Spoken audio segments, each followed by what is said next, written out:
আমার ধারণার মতে তার কিন্তু মামলা অ্যাপিলেট ডিভিশনে একটা আছে এখনো, এটা শেষ হয় না, ঝুলেই আছে আমি বলবো।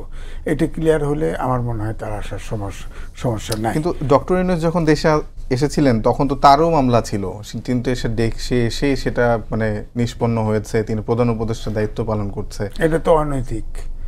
ওনার বিরুদ্ধে 6 মাসের জেল ছিল, 3টা দুর্নীতির মামলা ছিল, উনি ক্ষমতায় বসে উনি ওটা উইথড্র করছে। সেই মামলাগুলো তো আসলে ভ্যালিডিটি নিয়েও প্রশ্ন ছিল না। ভ্যালিডিটির কথা বাদ দেন, কেস ওগুলো যত ধরেন ইন্টেনশনালি মামলা দেওয়া হয়েছে, তাকে ইন্টেনশনালি রায় দিয়েছে মানলাম, কারণ শেখ হাসিনার কবজায় সব ছিল। রায় তো হয়েছে, রায়টা ভ্যাকেট করে তিনি দায়িত্ব নিতেন, তা তো নেন নাই। এটা তো এক ধরনের নৈতিক স্খলন। নৈতিক স্খলন হলে তো তার সে সরকার প্রধান হতে পারে না, হয়েছে তো।